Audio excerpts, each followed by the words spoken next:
Hi, welcome to Gundas kitchen. ಇವತ್ತು side dish ಮಾಡೋಣ. ಅದು ಯಾವ ರೀತಿ ಅಂತ ನೋಡ್ಕೊಂಬರೋಣ.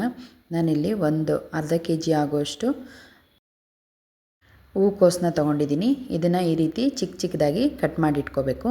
ಇವಾಗ ನಾವಿಲ್ಲಿ ಹೂಕೋಸನ್ನ ಸ್ವಲ್ಪ ಚೆನ್ನಾಗಿ ಟರ್ಮರಿಕ್ ಮತ್ತು ಸಾಲ್ಟ್ ಹಾಕ್ಕೊಂಡು ಚೆನ್ನಾಗಿ ಒಂದು 2 ಕುದಿಯೋವರೆಗೂ ಈ ರೀತಿ ಬೇಯಿಸ್ಕೋಬೇಕು.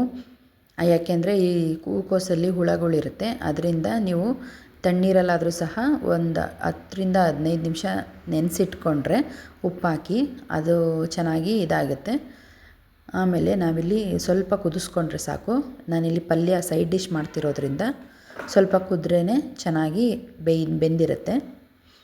ಇವಾಗ ಒಂದು ಕಡಾಯಿಗೆ ಎಣ್ಣೆ ಹಾಕ್ಕೊಳ್ಳೋಣ. ನಿಮಗೆ ಎಣ್ಣೆ ಎಷ್ಟು ಬೇಕೋ ಅಷ್ಟು ನೋಡ್ಕೊಂಡು ಹಾಕ್ಕೊಳ್ಳಿ. ಆಮೇಲೆ ನಾನಿಲ್ಲಿ ಸಾಸಿವೆ, ಕಡಲೆಬೇಳೆ ಮತ್ತು ಜೀರಿಗೆ, ಕರಿಬೇವು ಹಾಕ್ಕೊಂಡು ಸ್ವಲ್ಪ ಬಾಡಿಸ್ಕೋಬೇಕು. ಇದಾಗಿದ್ದಾದಮೇಲೆ ನಾನಿಲ್ಲಿ ಸಣ್ಣದಾಗಿ ಹೆಚ್ಚಿಟ್ಕೊಂಡಿರೋ ಅಂಥ ಶುಂಠಿ ಮತ್ತು ಬೆಳ್ಳುಳ್ಳಿನ ಹಾಕ್ಕೊಂಡಿದ್ದೀನಿ. ಅದನ್ನು ಚೆನ್ನಾಗಿ ಬಾಡಿಸ್ಕೋಬೇಕು. ತುಂಬಾ ಚೆನ್ನಾಗಿರುತ್ತೆ ಇದು. ನೀವು ಒಂದು ಸತಿ ಮನೇಲಿ ಟ್ರೈ ಮಾಡಿ ನೋಡಿ.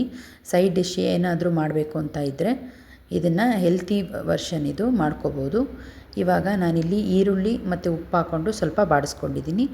ಇದಾದಮೇಲೆ ನಾನಿಲ್ಲಿ ಸಣ್ಣದು ಒಂದಾಗೋಷ್ಟು ಟೊಮೆಟೊನ ಕಟ್ ಮಾಡಿ ಹಾಕ್ಕೊಂಡಿದ್ದೀನಿ. ಅದನ್ನು ಚೆನ್ನಾಗಿ ಸ್ವಲ್ಪ ಸಾಫ್ಟ್ ಆಗೋವರೆಗೂ ಬಾಡಿಸ್ಕೋಬೇಕು.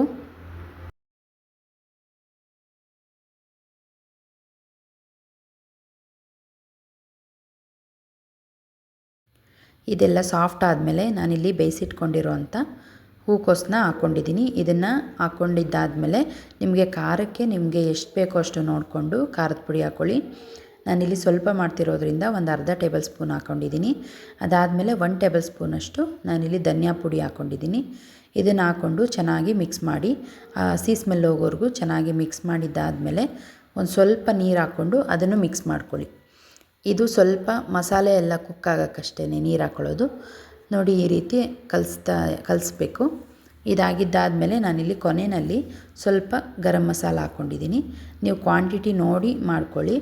ಸ್ವಲ್ಪ ಆದರೆ ಹೂಕೋಸು ಸ್ವಲ್ಪ ಹಾಕ್ಕೊಂಡ್ರೆ ಸಾಕಾಗತ್ತೆ. ನಾನಿಲ್ಲಿ ಅರ್ಧ ಕೆ.ಜಿ ತೊಗೊಂಡಿರೋದ್ರಿಂದ ಒಂದು ಅರ್ಧ ಟೇಬಲ್ ಸ್ಪೂನ್ ಹಾಕಿದ್ದೀನಿ, ಸಾಕಾಗತ್ತೆ. ಕೊನೆಯಲ್ಲಿ ನಾನಿಲ್ಲಿ ಹೆಚ್ಚಿಟ್ಕೊಂಡಿರೋವಂಥ ಕೊತ್ತಂಬರಿ ಸೊಪ್ಪನ್ನ ಹಾಕಿ ಒಂದು ಮಿಕ್ಸ್ ಮಾಡಿದ್ರೆ ತುಂಬಾ ಟೇಸ್ಟಿಯಾಗಿರೋವಂಥ ಹೂಕೋಸು ಪಲ್ಯ ರೆಡಿಯಾಗುತ್ತೆ. ಇದು ಚಪಾತಿಗೆ ಇಲ್ಲ ಅನ್ನಕ್ಕೆ ಸೈಡ್ ಡಿಶ್ ಆಗಿ ನೀವು ತಿನ್ಕೋಬೋದು. ತುಂಬಾ ರುಚಿಯಾಗಿರುತ್ತೆ. ಸಿಂಪಲ್ಲಾಗಿ ಈಸಿಯಾಗಿ ಮಾಡ್ಕೋಬೋದು. ಈ ರೀತಿ ಮಾಡಿದ್ದಾದಮೇಲೆ ಒಂದು ಸರ್ವಿಂಗ್ ಬೌಲ್ಗೆ ಹಾಕ್ಕೊಂಡು ಸರ್ವ್ ಮಾಡಿದ್ರೆ ಆಯಿತು. ತುಂಬಾ ಟೇಸ್ಟಿಯಾಗಿರುತ್ತೆ.